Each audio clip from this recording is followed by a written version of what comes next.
All right, welcome back to another UST podcast with me and Brett Violett. Um, got a special one today. Going to go through some recent news and then going to talk about basketball in the playoffs specifically. But in recent news, Rashi Rice in the news again legally for punching a photographer. Give me the scoop on that kind of situation. So yeah, I think it was Monday, like I think it was Monday early morning, like 1, 2 a.m. He was at a club in Dallas, um, and he punched a photographer. I don't know if they've released any details about the rest of the situation. Right, I haven't seen anything, man. but Right after he gets what was his fine for um, the hit and run? Man, I don't remember. But right after all that happened, he goes and gets in another fight with yeah, a photographer at a bar. I mean, come on, man. Like you're the number one receiver. Well, not anymore, but you're the number one receiver currently on your team that you're on, and you go and Super Bowl winners, and you go in to kind of ruin your career. It's kind of like a not as bad as Ruggs, but it's kind of like that same thing. Um, yeah, and it's kind of sad to see that kind of happen and see him go through that. But I hope he gets what he needs, and kind of figures that out. Hopefully Patrick can maybe make him stay at his guest house, kind of like Aaron Rodgers with that one rookie, and make sure that he doesn't do anything stupid. But because if he has those three with Hollywood Brown and the Xavier Worthy, and then yeah, him, that's a good offensive weapon for especially for Patrick Mahomes. You don't need much, so he's just got to stay out of trouble. And then yeah. in more recent news, Odell Beckham signing with the Dolphins. Is that the best trio of wide receivers in the league? Maybe in like if Odell was like 2012 Odell, but Yeah, if this was like rookie Odell, then yeah. uh, Um, I do think it's a very good. I don't think he's going to be used very much. It's an older Odell. yeah, He's not going to be utilized like Odell was in the Giants as the rookies. But I just hope he has a good season. I mean, I hope he doesn't get hurt. yeah, And he won't get the ball very much, so maybe he won't get hurt. So, yeah. um, That's true. and then awards came out for the NBA. Going right into the NBA talk. What's your thoughts on Jokic winning his third MVP? Um, I don't I don't understand it. I don't think the Nuggets have necessarily had the greatest year, and if you look back at his other two MVPs, it's plus minus, and like the Nuggets were always one of the top teams. Right. I mean, I guess they were. I mean, they were still the two seed, but I think Yeah, Shea um, had the better year, and he was more impactful for the Thunder. for sure. Like the Thunder have a great core, but they're not the one seed in the West without Shea. Yeah, 100%. Um, I completely agree. so I think he should have gotten it. I do think that Shea should have gotten it, and Luka should have been higher up than Jokic. But you always think about LeBron and how he, from like in his reign, was kind of at the Heat. He could have won 4 years in a row. So I don't ever want to take it away from someone that deserves it. I mean, I think they all three deserved it. But Yeah, you know, it was kind of like the same thing. If it was LeBron, I think if LeBron is in the spot where Jokic is, I don't think they let LeBron win it. I was kind of talking to a buddy earlier. I was like, he was LeBron's the most hated. And that's why Jokic won his for 3 years in a row because it's Jokic. Everyone loves Jokic. And I do think Shea. I'm not shy. I do think Shea has earned an MVP, especially playing at the highest level he has. And they would, like you said, they would not be number one seed without him. yeah. And what's your kind of thoughts on Gobert winning the defensive player of the year? Do you think that was warranted, or do you think that it was just a lower year?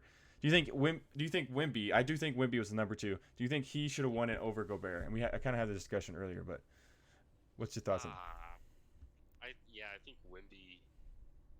I don't know. I Gobert Gobert is great at what he does, which is alter shots Right.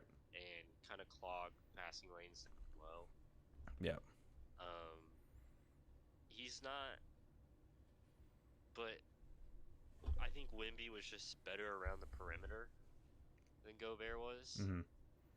but Wimby also had the numbers down low with blocks and stuff Right. to back up.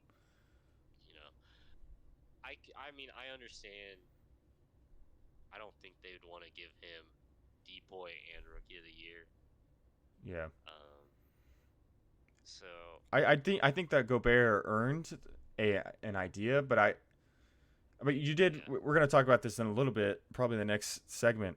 You know, this Timberwolves defense is number one in the it was number one in the league and number one in the playoffs so yeah, far. So you got to give him his flowers. Like he has an impact on the game, but yeah, when you're looking at defensive player of the year, you kind of look at the stats too, and I think next year Wimby might win the next three in a row. I'm not kidding. Um, honestly, I mean he led the league or had led the rookies in blocks for sure, and I know that Gobert has a impact defensively, but when you put defensive player of the year that can score 20 25 points a game as a rookie, yeah, and he impacts the game more than Gobert, especially on the defensive side. I think his length, he has more length. He's a Gobert with more length and more shot blocking ability, and can play on the perimeter a little bit more. Because when you get Gobert to switch, if they start switching off screens and he's up in the perimeter, it's not a great thing, unless he gets like a chase down block. So, kind of go into our next. I just want to talk about the Timberwolves versus Nuggets. Let's talk about the Timberwolves defense. I don't know if you watched any of those games, but like I said, they have the number one defense in the NBA, number one defense in the playoffs, and they're just hounding the Nuggets. yeah. Um, just taking care of Jamal Murray can't even dribble the ball, and he can barely get across half court. What's kind of your what do you think about that? It, they're just out hustling the Nuggets. Yeah, Um,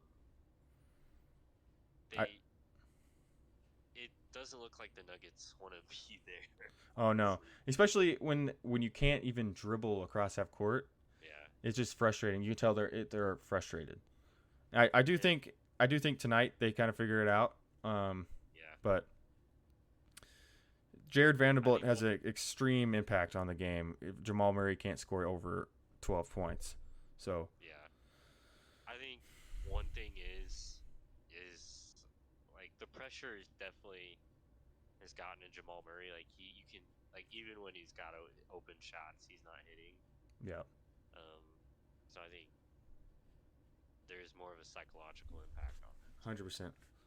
And Jamal Murray is one of those guys that if he gets in a rhythm, he's a microwave. He's got the microwave Yeah, badge. And yeah, when you play against the Timberwolves, and you got Mike Conley, you got Vanderbilt, Gobert. He can't even get to the rim with Gobert. He can't even, and he's got Cat in the middle with size. It's going to be, and then Anthony Edwards is obviously Anthony Edwards, but it's going to be hard to score at any time. So, what's kind of your thoughts? How do the Nuggets come back? How do they play tonight on Friday, in Game 3? What do they need to change to kind of win this series and come back? you know, I think so. Cat has been guarding Jokic, Yeah, or at least he did last game, and I think Jokic just has to take advantage of that mismatch more. You yeah, know, Cat is big, but he's not. I mean, it's like the Marcus Cousin meme with Cat. right. Like he's just not very strong. I don't think he's a little soft. Mm-hmm. Um, so I think Jokic just has to abuse that and just keep doing that until the Timberwolves switch things up and then try and get your other guys involved. Yeah, that's what I was gonna say. The main point of what they need to change is Jamal Murray's going to be hounded all game by Vanderbilt. you got to get Jokic got to get in the paint, especially if Cat's on him, like you said. Get it in the low block and try to kick it to MPJ and get some threes, easy threes because he's still hot. Watching the last game, Aaron Gordon needs at least 15 plus every last one couple of these games in the series for even have a chance. And especially when they're, I mean, I know Gobert's probably on him, but you can still run pick and roll, get to the rim, get open shots when Jokic is there. When Jokic has the ball in the block, they got to make threes. Like I said, with MPJ, we might have to start doing pick and rolls with MPJ. See if he can maybe be a playmaker. He's gotten a little bit better at that this year. He's not the best playmaker, but I do think that might change the dynamic, and maybe get some different people on Jamal Murray if they start switching screens and stuff. So, now we're kind of talking about the Timberwolves. Playing these Nuggets, do you think that they're the most balanced team in the NBA when it comes to scoring, or just the best defense in the NBA? Do you think it's balanced, or do you think it's just heavy defense? I think they do have a lot of balance. Anthony Edwards and Cat are both great at scoring the ball. Yep. That being said, a lot of their offense does run through those two guys. Mm-hmm. So Anthony Edwards, when it gets the ball in his hands, their offense is a lot smoother, for sure. And when he's on the floor, it's more balanced. When he's off the floor, it's a little bit less balanced. But I do think the Nuggets are the most balanced team all the way through. The Nuggets and the Thunder, they're two of the most balanced teams. And I just think the Timberwolves, personally, I think the Timberwolves are top heavy defensively. And then I kind of saw this thing on social media. Tim Connolly is the GM for the Timberwolves right now, and he was the old Nuggets GM until 2022. What's your thoughts? I mean, he drafted Jokic, he drafted Anthony Edwards, he got the trade for Gobert, he basically drafted the entire Nuggets team that won the championship. What's kind of your thoughts, and how is he a good GM, or is he just get lucky? What's kind of your thoughts? No, I think he's a good GM. I think he's also done a good job, like hiring wise. Yeah, for sure. Michael Malone. Yeah. And I mean, I don't think that the Nuggets probably aren't going to win that championship if it wasn't for Tim Connolly. 100%. And I think he really has turned the Timberwolves around. Mm-hmm. I mean, it wasn't but like 6 years ago, like 5-6 years ago, the Timberwolves were kind of a joke. All they had was Cat. I mean, they had Wiggins and Levine, but and you also think right, and you also think about the pieces he added. Naz Reid, Sixth Man of the Year, a candidate, and Jared Vanderbilt from the Lakers. Complete. You can tell where he was going for with the people he picked. He did that Gobert trade, and then he just went all in on defense. Needed more size, or needed more guard play, defensive guard play, and he got that. And that you could, like we talked about, you could tell that there's a difference in defensively for this team. And then Anthony Edwards, of course, picking him, he turned out to be a great player. Even though I would have loved, you just imagine the Warriors picking him. Man, they instead of Chris Paul, they have Anthony Edwards as a 2 guard, and instead of Klay Thompson, they have Anthony Edwards as a 2 guard. But let's just move on to the Celtics versus Cavs. What kind of happened last night? In the Celtics versus Cavs game 2.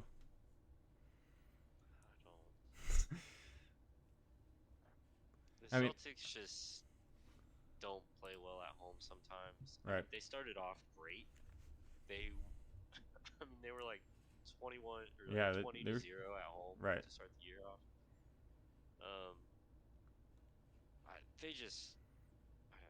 Jaylen Brown is 0 for 6. Right. Jaylen Brown, Derek White combined for 1 for 14 from 3. I could tell that they're not going to have a very good shooting night just from the very first quarter. I mean, it was like tied in the first quarter. But just from watching it, you could tell that the Cavs were just wanting to win more. Yeah. a little bit. And also, you can't really win games when your top five, your five starters are all in the negative. Um, and Al Horford's the only one that wasn't double digits, so double negatives. And then all the Cavs obviously were plus 30, plus 20, plus 30, plus 35. So Yeah. you're not going to win a lot of games. What do the if you're getting a lot of in negatives and plus minus? What do the Celtics need to do to kind of figure out to come back against the Cavs and finish the series off? I think a lot of this kind of rests on the shoulders of Jason Tatum. Yeah, I mean, we've yet to see a actual Jason Tatum game. yeah, premier Jason Tatum for sure. It he just gets to the playoffs and I just like I mean, I feel like each year he's just gotten worse and worse in the playoffs. Right. Um, it's tough, man. I also don't know. Tatum just doesn't always strike me as the biggest leader. You know what I mean? Yeah, I think when the Celtics do get down like that, I just don't know how well of a job he really does. and you can't really give him. I feel like, correct me if I'm wrong, but I feel like you can't really give him the ball and he can just go score. Like we need 5 points and he can't. Like Anthony Edwards come down and ball screen gets to the rim, ball screen, kicks it out. I feel like a lot of his shots are like methodical, and then he shoots it. And I don't think he hasn't been shooting very well necessarily, but also we're going to talk about this in a second. Derek White, they'd be kind of riding Derek White. He's been on fire. Yeah. He's going to have to score more than 10 points and have more than a negative 27 plus minus. And I think he will. He only shot 3 for 11, and I think that that happens. You can't score 30, 25, or 20 to 30 points a game every game. But that's where I think they need it. Derek White has to be, if Jason Tatum is not going to be the guy, Derek White has to get to the rim like he has been and make a lot of those easy shots for them, especially running the point. Because Drew Holiday is a point guard, but I think Derek White's the true point guard of this team. I know. Yeah. I think he runs the point a little bit better. Gets them in the offense, gets their offense going, has a lot of energy. So that's where I think they can win this series is if Derek White gets the ball a little bit more and gets to the rim like he has been. And then the Cavs. How do the Cavs win this series? I know it's tied 1-1. How do the Cavs win this series? I think if the Cavs really want to mess with the Celtics, if they really want to upset the Celtics, I think they should just let the Celtics win this one. Right. I mean, As a Celtics fan, naturally. Right. I mean, yeah. Force them to have to play more basketball. Right. Okay. But realistically, they need to hit their shots. Yeah. And I think Karis LeVert having 21. Yeah. I know that the Cavs are so you're not deep. Get that every night. Yeah. Yeah. But I think the Celtics defensively just need to slow guys like Karis LeVert down. Yeah. And I mean, it's just always this random right. 6-man that just forges them. Yeah, he shot the ball well last night. 9 for 17. 3 I mean, he didn't shoot well from 3, but and then Donovan Mitchell obviously playing well. 29, 7 and 8. He's just playing. He's gonna one of those guys. He's gonna have 28, but you got to have his efficiency. He's got to shoot 30 shots, 25 to 30 shots, for you guys to win. That's his efficiency has to be 40%, not 10 for 19 at whatever that is, almost less than 50, 49. So that's where the Cavs can win. Give Donovan Mitchell easy shots, and then for the Celtics to play better on defense, make Donovan Mitchell shoot more shots. Now moving on to the Thunder versus Mavs series. What What do the I know that the Mavs just won in their last game in Game 3. I'm sorry, in Game 2. Uh, what do the Thunder have to do to finish this series? And then we'll talk about the Mavs. Um, I think they just need to keep playing how they've been playing the rest of the year. Yeah. They such a good like team. Um, and for how young they are, they seem very mature. Yep. Uh, they're not. You're not gonna win every game, so I think they really just need to kind of forget, have the shooter's mentality, and just focus on the next one. Um, I think overall as a team, the Thunder are probably better. Right. Um, 100%. I agree. and I know with the Mavs, there might be a little drama going on with Tim Hardaway Jr. What he said about Luka and how Yeah. the Mavs offense feels more fluid without Luka. Right. And he said that after Game 1. Yeah. And then Luka comes out in Game 2 and scores 28, 8, and 9 or whatever it was. I mean, Yeah. that's kind of confusing, Here's the thing. but go ahead. Tim Hardaway Jr. All he does is sit in the corner. I mean, and Luka had what was it 73? Yeah. Yeah. Like, you're gonna tell somebody who scored 73 points this season that the offense isn't as fluid when Right. he's off the court. I mean, or when he's on the court. Yes. I mean, yes, I would he agree. is the offense. Yes, I would agree that Luka slows the game down and maybe gets his teammates. Obviously the teammates are not going to get the ball as much because Luka is the point when he's in. Yeah. He runs the offense, and he's methodical. But when he's scoring 39 or 30, what is it? What does he average? 35, 34 points a game, Yeah. and then 9 assists a game. You're going to tell me that he's not Nine controlling. assists. He's not controlling the game, making plays and stuff for everyone else. I feel like that's just someone that has been sitting the bench and not getting a lot of minutes and not getting a lot of action in the offense. It was kind of confusing when I heard that. And I was like, the guy averages, he does everything. He's limping around on the floor, and he's scoring 32 points a game. I mean, That's silly, but and he kind of revitalized Tim Hardaway Jr.'s career. right.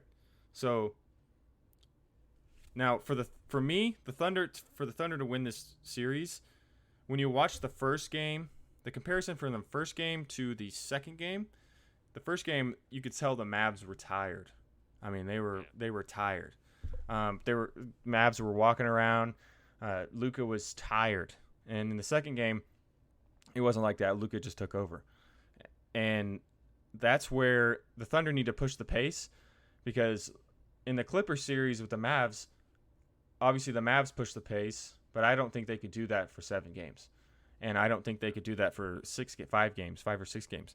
So the Thunder, I think Shai pushed the pace, had 19 in the first game, in the first half of the first game. I think that's what they need to do. It might not be Shai getting 19, but just push the momentum, every fast break. And then for the Mavs to pull out this series to make an upset, Kyrie has to score. I mean, they're going to just start doubling Luka. Obviously, they're not going to start doing that, but he had 20 in their first game, and then 9, I think, in their last game. That's not winning basketball for the Mavs. I think that Luka, as good as he is, like I said about the Cavs series, he shoots 20, 30 shots, and then what Tim Hardaway said is true. He's not making the offense better.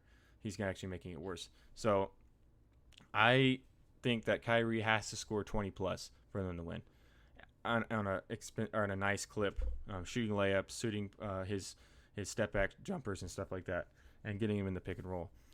And then that's where I think they win the series.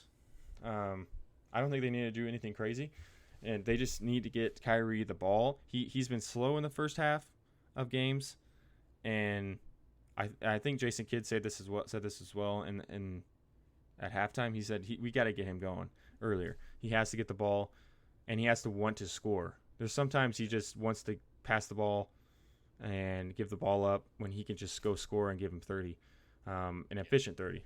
So now we're going into the Knicks versus Pacers, and what's kind of your thoughts on that kind of matchup? I mean, the Knicks might be ran down by the conference finals, but what's kind of your thoughts on that matchup? Yeah, it's the Knicks rotation is insane. Right. You got like your guys playing 48 minutes a night. Yeah. Um, and the Pacers, they like to run. Right. Um, I think it's also been a physical game, like physical series. Mm-hmm. I know it was somewhere to the tune of like um, the Pacers sent in, I think it was 78 clips of Yep. what I saw they that. believe to be missed calls Yep. to the like referee association. I mean, I think that's a little ridiculous. Yeah, I think it's going to be like I said in our last podcast. It's going to be a rugged matchup. Like Yeah, both these teams are very physical, and I don't think you can call every foul, or we're just going to be shooting free throws all game. So, yeah, yes, the refs haven't been perfect in that series, 100%. I would agree, and but they never are. right, and the NBA needs to do something about that problem. But Yeah. I think you can make a case about that many calls every game, honestly. Oh yeah. Obviously, it's going to be lower than some games, but that's a high number. But we're not going to call ticky tack fouls every time, every time they happen. And tonight, actually, Pacers won by 5, so 2-1. I think that the Pacers. I'm just getting the stats now because the game just ended, but for the Knicks to win this series, OG needs to come back. First of all, Yeah. I mean he's their X factor on the defensive side, and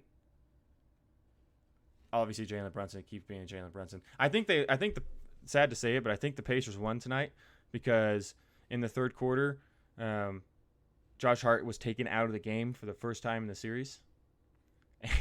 I know we're talking. I know we're talking about how he should be taken out and rested, but they were up by 9. They took him out and they lost the game. I mean, maybe Tibbs is on something. Maybe Tibbs knows something that we don't know, and he's like, I this is why I don't take people out. So Yeah. what's kind of your thoughts on the series? It's kind of silly, but I think it's I don't know. I think it's an okay series. Um, the Knicks role players have been playing great. Like Dante DiVincenzo had 35 tonight. yeah, That's kind of crazy. And I think the X factor for the Pacers is Tyrese Halliburton has to play well, which he has not since All-Star break. he is not. He's averaged like something like 16 points a game since All-Star break. Yeah. And he's your number one guy. I mean, Yep. it's just like I get it. He passes a lot, but he just hasn't. Like he's also been having a lot of turnovers. Mm-hmm. So I think if he really like gets into the groove, Like and is like pre All-Star break, right, like tonight to make your what you're saying more literal. Tonight he had 35 and they won. Yeah. So Yeah. like that, I would agree that he has to take over games. And when he takes over games, he passes the ball so much. He's a great point guard that Miles Turner is going to get points. Pascal Siakam is going to get easy layups. Yep. So I do think that this is a great, there's better teams than these two teams in the playoffs right now. These are great teams, but like defensively and ruggedness. But these two teams are like the perfect match for each other. Great defensive guards. Great role players. I'm excited to see the rest of this match. I do think the Pacers have a chance to win if, like you said, Halliburton plays well, and Yeah. I think this game goes to set. I think this. Sorry, I think this series. I think this series goes to Game 7, and I think the Knicks win, because Brunson just goes nuts, and I think that's where the Knicks have to win. Brunson has to get the ball more, and obviously, it's going to happen. So, I think that's it. All right. So that will conclude our podcast for tonight. You guys have a great day. Follow us on Instagram, X, and YouTube, where we're posting shorts of every podcast. And obviously, follow us on Spotify and give it a listen. Thank you. Bye.